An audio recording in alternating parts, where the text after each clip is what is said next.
You have told a lie today, maybe a small one. Maybe you softened bad news, or smiled at someone you don't trust, or waited for the right moment to say what you really wanted to say. You didn't call it strategy, but it was. And somewhere inside you, a 500-year-old ghost just nodded in approval. His name was Niccolo Machiavelli. And the real answer to why you did it is far stranger than you think. For centuries, his name has been an insult. Machiavellian, cold, manipulative, dangerous.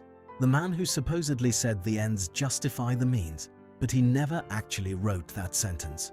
What he wrote was something quieter and something far more uncomfortable. He wrote that the people who survive are the ones who can wear a mask. Not because they are monsters, because the world demands it. Here is the reframe. What if the trait we call Machiavellian isn't a flaw in human nature?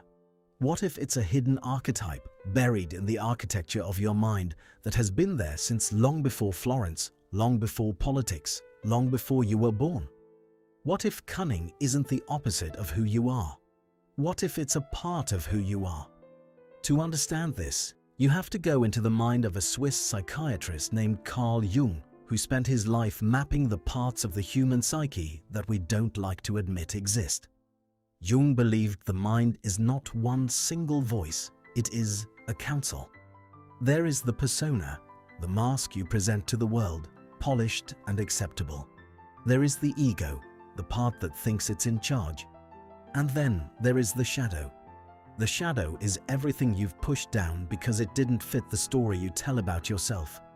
Jealousy, aggression, ambition, deception. Jung didn't see the shadow as evil, he saw it as unclaimed, a part of you, exiled, waiting. But Jung also described something stranger than the shadow. He called it the trickster. The trickster archetype shows up in nearly every culture on Earth. Loki in Norse myth, Anansi in West African folklore, Hermes in Greece, the god of thieves and diplomats in the same breath.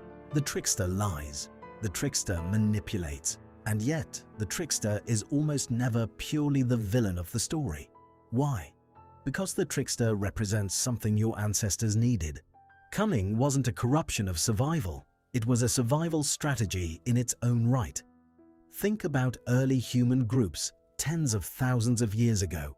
Strength mattered, size mattered, but so did something quieter, the ability to read a room. The ability to know who to trust and who to deceive. The ability to say one thing and mean another when honesty would get you killed or exiled. Evolutionary psychologists have a name for this. They call it Machiavellian intelligence, a term coined to describe the idea that primate brains, including human brains, grew larger not just to solve problems with the physical world, but to solve problems with each other.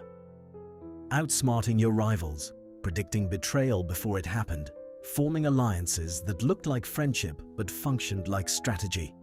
You inherited that brain. All of it. The part that wants to be honest and the part that knows exactly when honesty is a liability. Now bring Machiavelli back into the room. In 1513, he wrote The Prince, a manual for rulers trying to survive in a world of assassination, betrayal, and shifting loyalty. He wasn't inventing cruelty, he was describing it. He watched Cesare Borgia consolidate power through calculated ruthlessness, and instead of looking away in horror, Machiavelli took notes. His most famous idea wasn't that evil is good, it was that a ruler must learn to be both a lion and a fox, strong enough to frighten wolves, clever enough to see the traps that strength alone cannot see. A lion and a fox. Notice that. He didn't say, choose one. He said, hold both.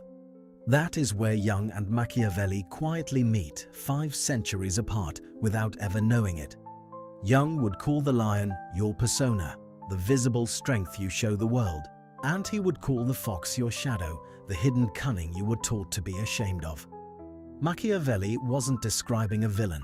He was describing psychological integration. A ruler or a person who denies the fox entirely becomes naive, and naivety gets you destroyed. A person who becomes only the fox with no lion becomes untrustworthy, and isolation gets you destroyed too. Survival, in Machiavelli's world and in yours, lives in the balance. In the late 1960s, two psychologists decided to test whether this 500-year-old idea was measurable in ordinary people. Richard Christie and Florence Geis pulled statements directly from the prince and turned them into a psychological questionnaire.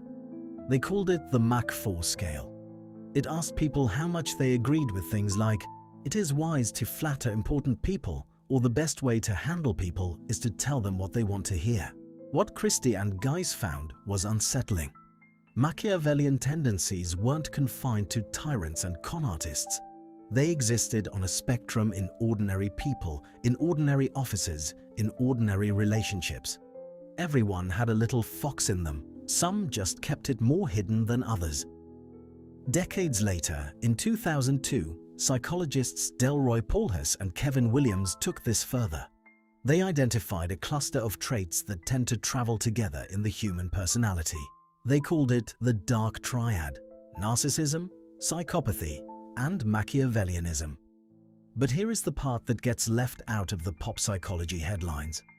Paulhus and Williams weren't just cataloguing villains, they were mapping a dimension that exists in everyone, in smaller or larger amounts, because these traits in moderate doses aren't purely destructive.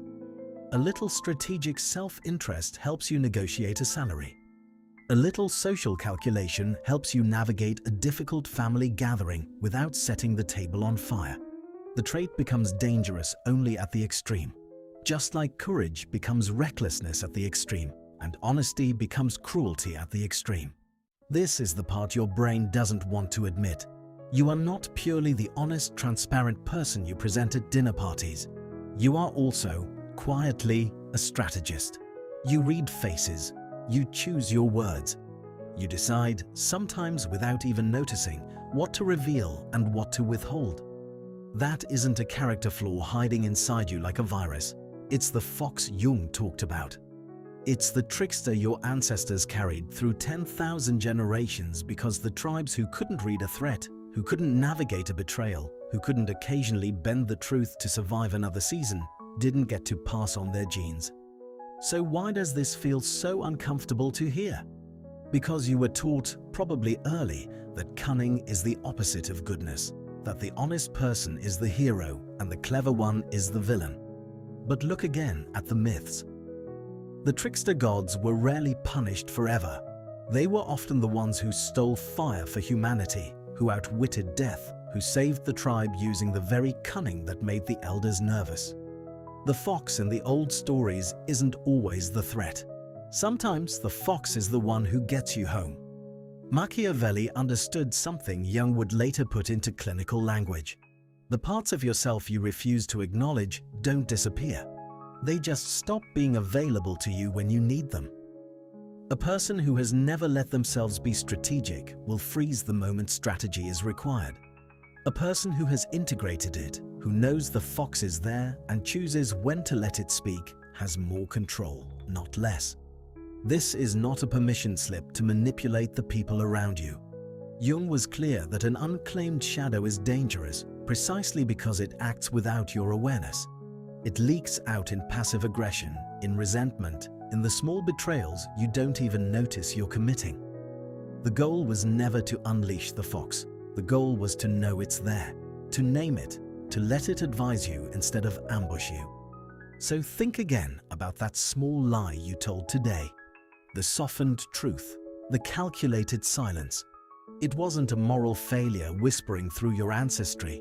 It was the same trait that let a small, physically unremarkable primate outthink predators, outlast famines, and build the first fragile alliances that would eventually become civilization. It was the same trait Machiavelli watched play out in the courts of Florence and Rome. It was the same trait Jung found waiting quietly in the basement of every human mind he ever studied. You have told a lie today, maybe a small one, but the real answer to why is not that something is wrong with you. It's that something ancient and strategic is still, quietly, doing exactly what it evolved to do.